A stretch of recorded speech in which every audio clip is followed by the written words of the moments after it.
Welcome back, deep divers. Ready for another deep dive? Always. We'll get ready to plunge into a topic that's sure to ignite your curiosity.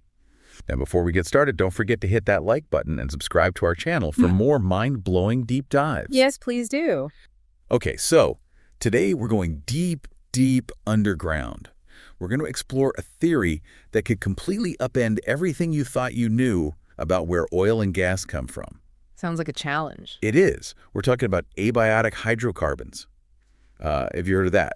The idea that oil and gas might not just be ancient leftovers, dinosaur juice and all that, but could actually be forming right now deep within the Earth's mantle. It's a fascinating concept. And to help us navigate this potentially paradigm-shifting theory, we've got our resident geology guru here. They're going to break down the science, the evidence, and all the head-scratching implications. Happy to be here, ready to get those brain cells firing. All right, let's start with the basics, the kind of textbook narrative that most of us learned. You know, oil and gas come from decomposed organic matter, ancient plants, dinosaurs, that sort of thing. Yeah. The classic fossil fuel story. Right, that's the biogenic theory. And it's been the dominant explanation for how hydrocarbons form for quite a while now. Okay, but then there's this other theory, the abiotic theory. And it suggests hydrocarbons, you know, the building blocks of oil and gas can form in a totally different way. From inorganic materials deep within the Earth's mantle. And this happens completely independent of any biological processes. Yeah. So no ancient ferns or T-Rex bones required. Nope. But hold on, if there's no organic matter down there, how in the world could oil and gas form in the mantle? That's where things get really interesting. The Earth's mantle, it's basically like a giant pressure cooker. Right. The temperatures and pressures down there are so extreme that they can trigger all sorts of chemical reactions. Okay, so like extreme chemistry. Yeah, reactions that would be impossible at the surface. And one of these reactions, it's called the Fischer-Tropsch process. Basically, it's a way of creating hydrocarbons from inorganic materials like carbon dioxide and hydrogen, stuff that's actually super abundant in the Earth's interior. Got it. So instead of decaying plants and animals, we've got carbon dioxide and hydrogen getting cooked up into hydrocarbons under intense pressure. It's almost like the Earth has its own hydrocarbon factory down there.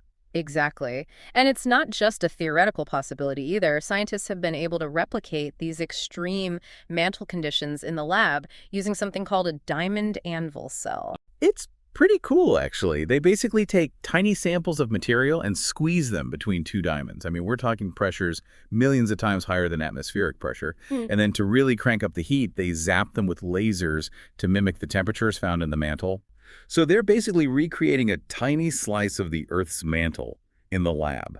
And are they actually creating hydrocarbons from scratch in these diamond ovens? Yes. And the experiments have shown that forming hydrocarbons from methane, which is the simplest hydrocarbon under these mantle conditions, it's not only possible, it's actually thermodynamically favorable. Thermodynamically favorable. So you're saying the laws of physics are kind of rooting for this to happen. Exactly. It's like the universe is saying, hey, this abiotic hydrocarbon thing, it makes sense. Okay, that is mind-blowing.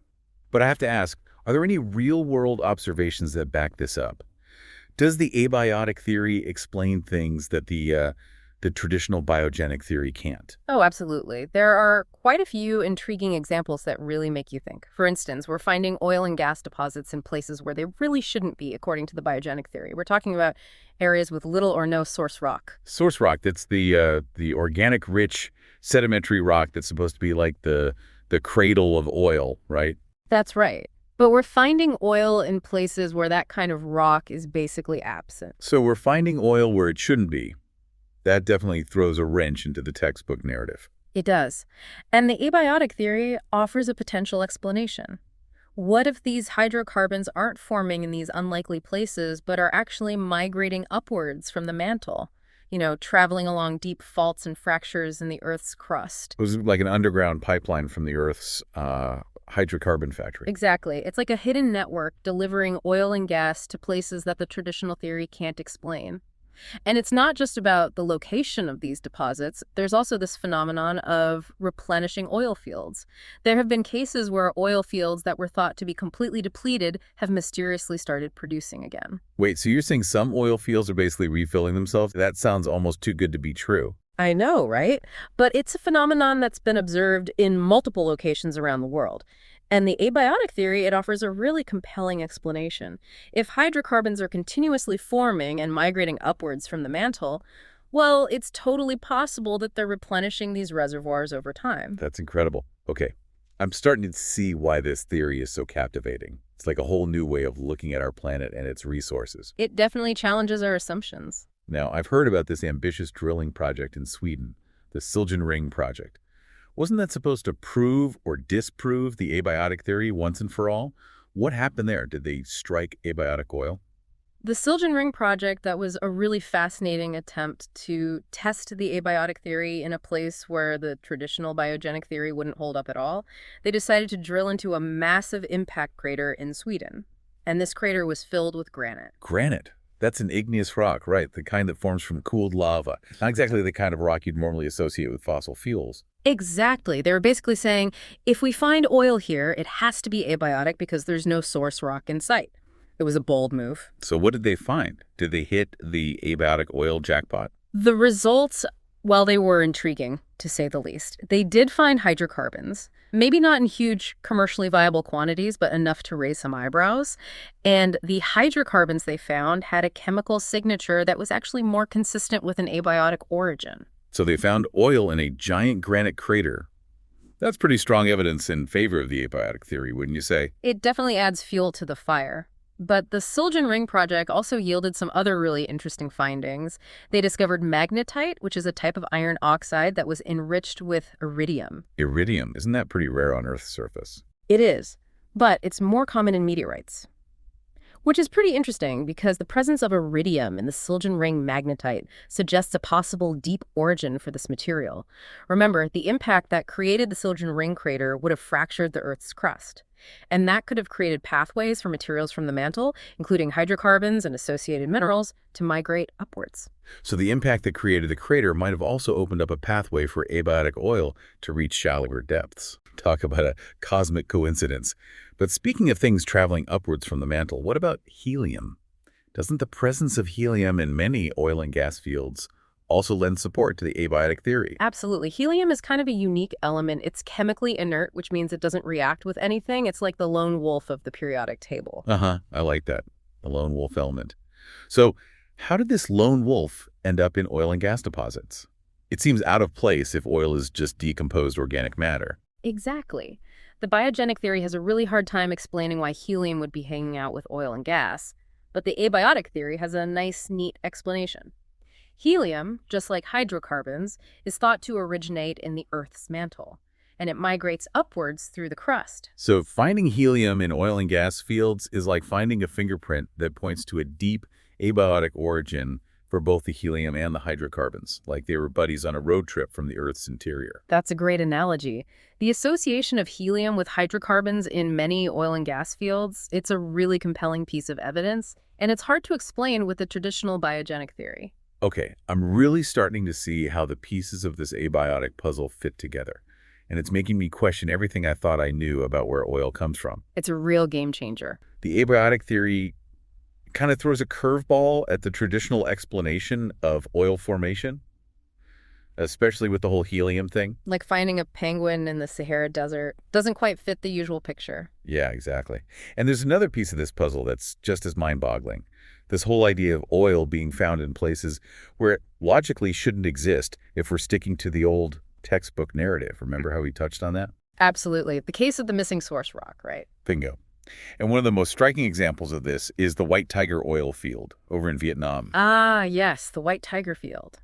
A poster child for the abiotic theory, if you ask me. Okay, I'm all ears. Lay it on me. What's so special about this particular oil field? Well, it's churning out high-quality crude oil, just like you'd expect from a regular organic matter-derived oil field. Makes sense so far. So what's the catch? The catch is the source rock. The rock layer where this oil is supposedly coming from, it's basalt. Basalt. Now, correct me if I'm wrong, but isn't basalt an igneous rock? Like the kind that forms from cooled lava? That doesn't exactly scream oil reservoir, does it? You're absolutely right. Basalt is about as far away from your typical organic-rich sedimentary source rock as you can get. There's virtually no organic matter in basalt, which is supposed to be the main ingredient for oil, according to the biogenic theory. So how do those who are still clinging to the traditional explanation, how do they explain oil flowing out of a place like the White Tiger field? It's like finding a palm tree growing in the Arctic Circle. Well, they have to get pretty creative with their explanations. They might suggest that the oil actually migrated there from some distant source rock, somehow maneuvering through layers of rock that should act like, well, impenetrable barriers. That sounds like a pretty convoluted explanation. It's like saying the Nile River somehow managed to flow uphill to reach the Mediterranean Sea. It does make you wonder. And that's where the abiotic theory steps in with a more, shall we say, elegant solution. What if the oil in the white tiger field formed right there in the mantle from inorganic materials and then simply seeped up through cracks in the basalt? So the oil took a shortcut. Precisely. And the white tiger field isn't an isolated incident.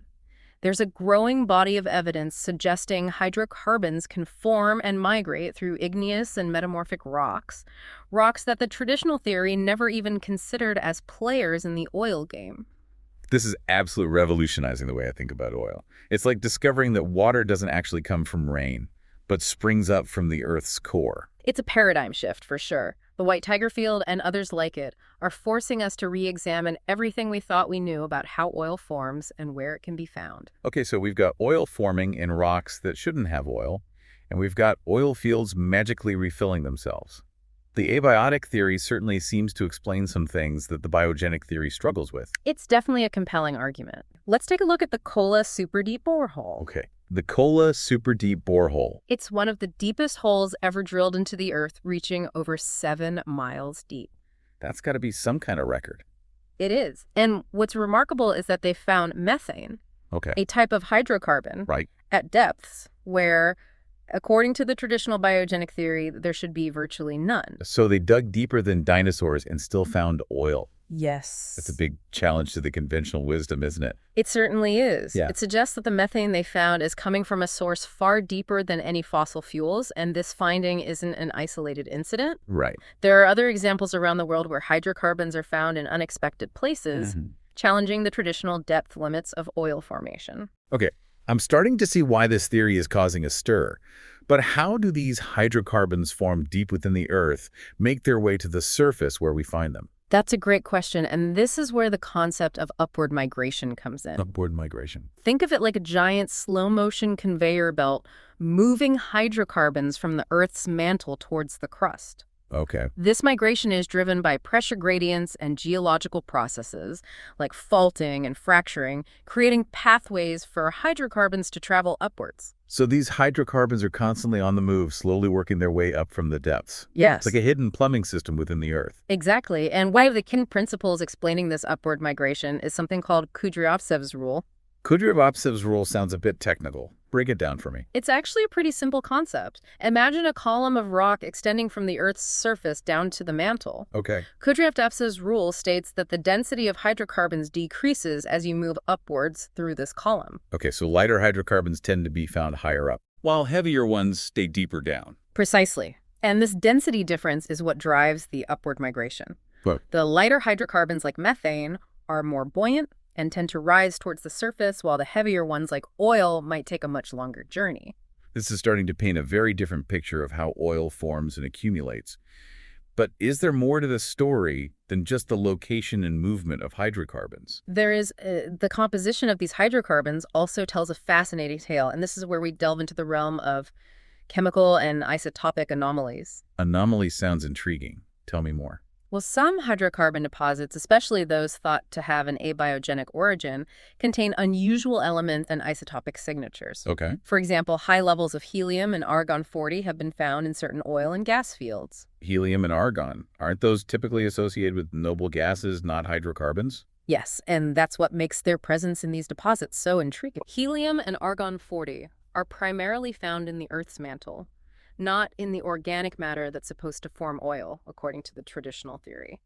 So it's like finding a fingerprint that points to a completely different origin story. Exactly. These elements are like chemical messengers from the deep, suggesting that the hydrocarbons they're associated with might have originated in the Earth's mantle. That's fascinating. Are there any other chemical clues that support the abiogenic theory? There is another intriguing clue hidden within the carbon itself. Okay. The ratio of carbon isotopes, specifically carbon-12 and carbon-13, can vary significantly in different hydrocarbon deposits.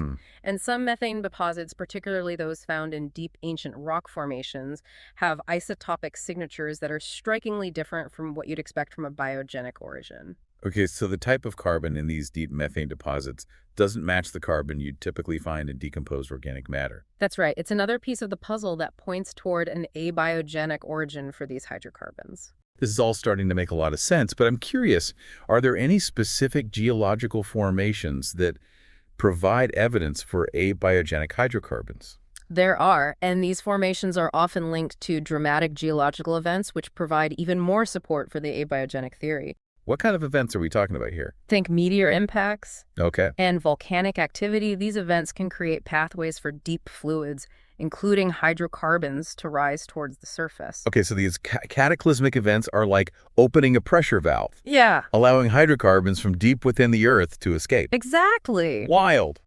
All these examples, lab experiments, deep drilling discoveries, Yeah. chemical anomalies and oil found in unexpected geological formations are painting a very convincing picture.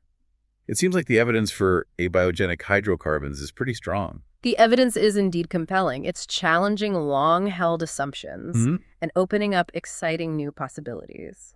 It's mind-blowing to think that our planet might be generating hydrocarbons deep within its core, constantly replenishing its energy reserves. It is a profound concept, and it leads us to another fascinating aspect of the abiogenic theory, the potential for a deep hot biosphere. Now that sounds like something straight out of science fiction. It might sound like science fiction. Yeah. But the evidence is mounting. Okay, so imagine a hidden world, miles beneath our feet, teeming with microscopic life, no sunlight, intense pressure. But these extremophiles, they thrive on chemicals and heat, potentially even feasting on abiotic hydrocarbons. Wait, you're telling me there's life down there in the Earth's mantle? What are they, like fire demons? Not demons, but extremophiles. Tiny organisms that laugh in the face of extreme environments. Think about the hydrothermal vents on the ocean floor, thriving on chemicals from volcanic activity.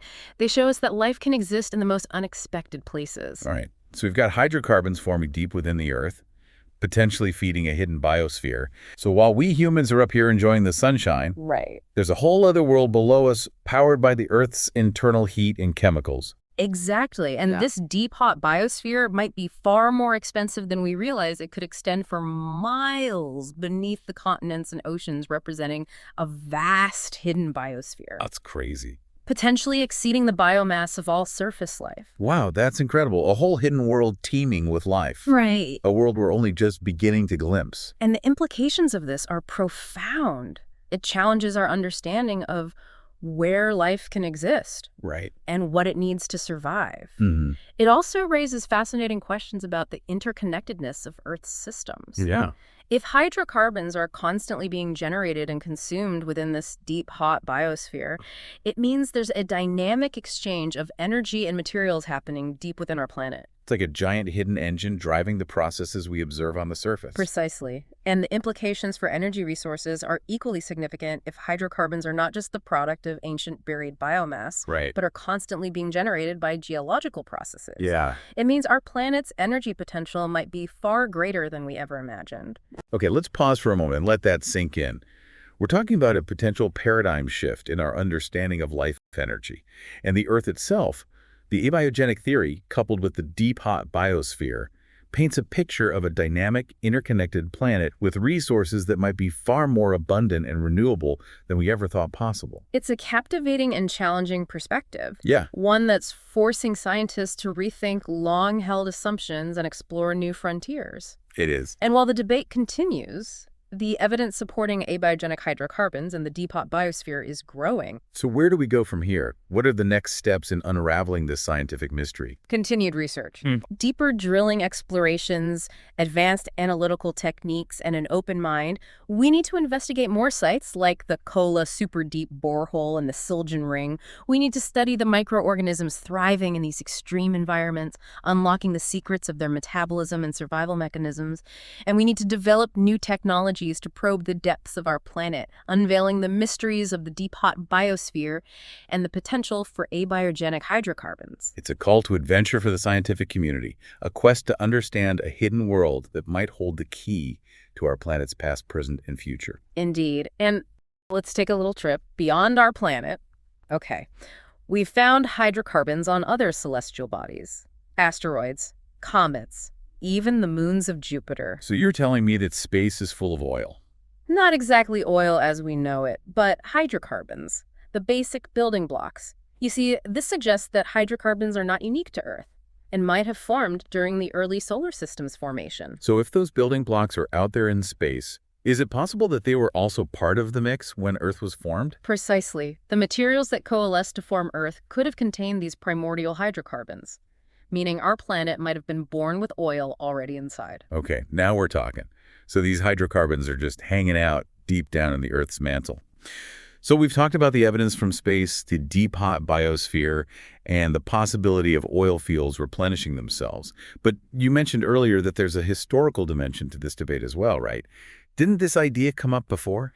Indeed. The idea that oil might have an abiotic origin isn't new. It actually dates back to the 18th century with the work of the Russian scientist Mikhail Lomonosov. Wow. So people were thinking about this way before dinosaurs were even a thing. What happened to his ideas? Lomonosov's ideas were largely ignored at the time, but they laid the groundwork for later research, particularly in Russia and Ukraine in the mid-20th century. Soviet scientists developed sophisticated theories and conducted numerous experiments, amassing a considerable body of evidence supporting the abiotic theory. So there was this whole other school of thought developing that we in the West were largely unaware of. Why didn't this research get more attention? There were several factors at play. The Cold War played a role. There was a reluctance in the West to take Soviet science seriously. Additionally, the biogenic theory had become the dominant paradigm. There was resistance to any challenges to that established view. It sounds like a classic case of scientific groupthink. It's a reminder that science is a process, and new ideas often face resistance, especially when they challenge long-held beliefs. Fortunately, we're now seeing a renewed interest in the abiotic theory as scientists are re-examining the evidence with fresh eyes. Well, for one, I'm glad we're finally giving this theory the attention it deserves. The implications are simply too significant to ignore. This deep dive has already been a wild ride, and we're not done yet. We still need to talk about the chemical evidence for the abiotic theory and what would all this mean for our planet's future. We'll be back after a quick break to explore these questions and more. Don't go anywhere. We're back, and my brain is still buzzing from that first segment. We've got hydrocarbons in space, a possible deep hot biosphere fueled by abiotic oil, and the Siljan ring experiment, challenging the traditional, oil formation story. So let's get back to those hydrocarbons we find on other celestial bodies. Yeah. If oil isn't necessarily a sign of ancient life, what does that mean for the search for extraterrestrial life? It expands our horizons considerably. The presence of hydrocarbons in places like Titan, Saturn's largest moon, might not be evidence of biological processes, but rather a natural consequence of planetary formation. So those methane lakes on Titan, they might not be a sign of, alien microbes swimming around? It's certainly possible. This shifts our focus from looking for planets with, oxygen atmospheres and liquid water to considering a wider range of environments where life, or at least the building blocks of life, could exist. So instead of searching for Earth 2.0, maybe we should be looking for signs of abiotic hydrocarbons as a potential energy source for alien life. That's pretty mind-bending. Indeed. It's a paradigm shift in our search for extraterrestrial life. It broadens the possibilities immensely. I always thought the idea of finding life on other planets was a long shot, but now it feels a bit more possible. It certainly adds a new dimension to the question. And to think, this all stemmed from asking a seemingly simple question: where does oil come from? Sometimes the most profound discoveries come from revisiting the fundamentals, right? But let's get back to Earth for a moment. What are some other implications of the abiotic theory? If it's true, what does it mean for our understanding of the Earth and its resources? For one, it suggests that hydrocarbons might be much more abundant than previously thought. If oil can form abiotically, there could be vast, untapped reserves in places we haven't even considered, like those granite basement rocks that were thought to be barren. So there could be entire oil fields hiding in plain sight that could completely change the game. It opens up a whole new frontier for exploration.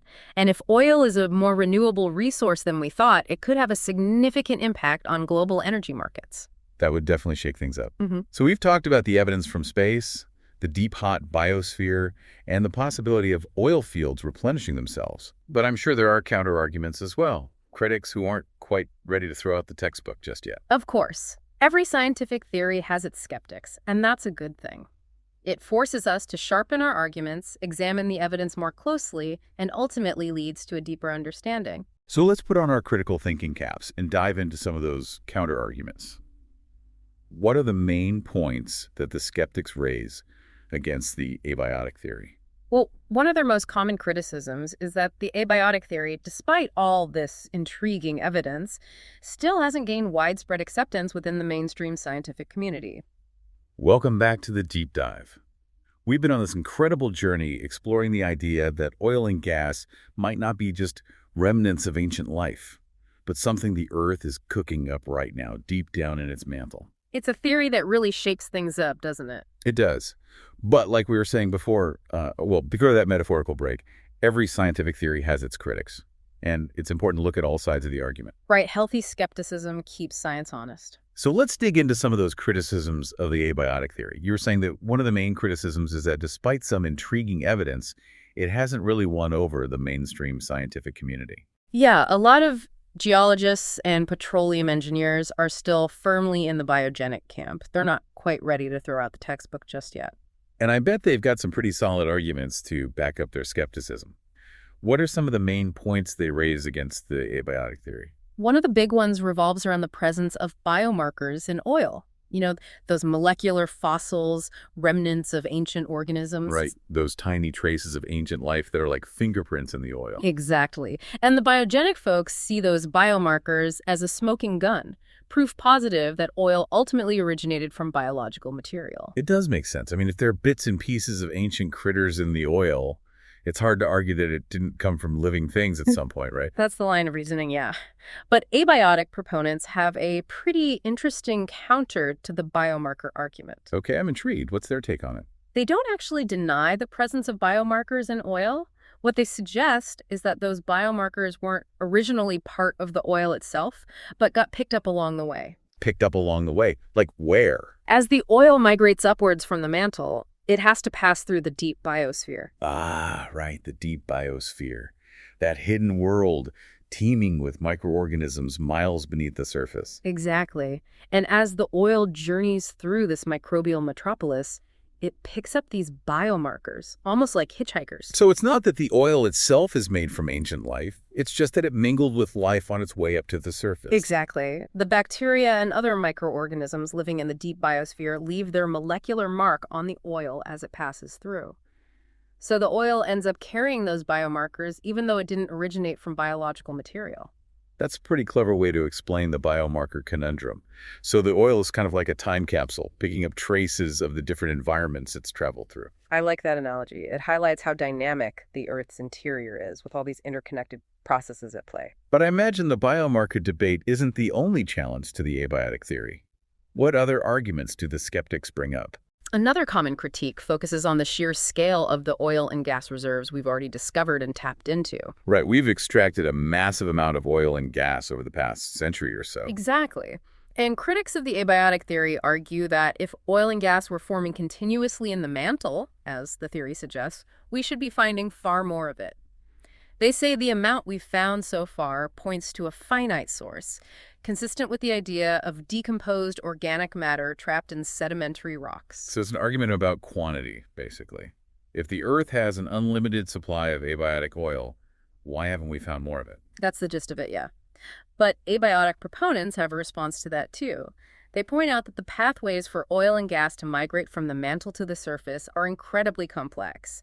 It's not like there's a smooth, direct pipeline from the depths to our oil wells. So the oil and gas might get trapped along the way or diverted into places where we haven't even looked yet? Right. The Earth's interior is full of twists and turns, and there are probably tons of places where abiotic oil and gas are lurking that we haven't discovered yet. So it's not necessarily a matter of how much abiotic oil is down there, but rather how much of it has managed to reach the surface and accumulate in accessible reservoir. Exactly.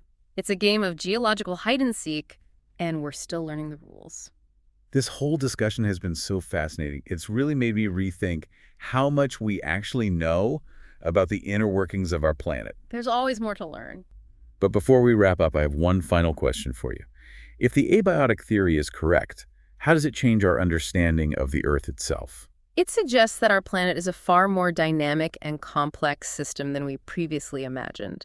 The traditional view of Earth's interior as a static, layered structure with oil trapped in sedimentary basins might be overly simplistic. So instead of a static layer cake, it's more like a living, breathing organism with hydrocarbons constantly flowing and interacting with geological processes. That's a great analogy. The abiotic theory challenges us to think of Earth's interior as a system in constant flux, with hydrocarbons playing a much more active role than we previously realized. And this constant flux, this dynamic interaction, could have implications for things like plate tectonics, earthquakes, even the formation of mineral deposits. Absolutely. If hydrocarbons are migrating upwards from the mantle, they could be influencing a wide range of geological processes. For example, some scientists believe that abiotic hydrocarbons might play a role in lubricating fault zones, potentially triggering earthquakes. Wow. So the origins of oil might be connected to some of the most powerful forces shaping our planet. It's a possibility that warrants further investigation. The abiotic theory opens up a whole new avenue of research into the interconnectedness of Earth's systems. It's truly mind-boggling to think that something as seemingly mundane as oil could hold so many clues to the inner workings of our planet and maybe even the universe. Sometimes the most profound discoveries come from the most unexpected places. Well, this deep dive has certainly been full of unexpected twists and turns.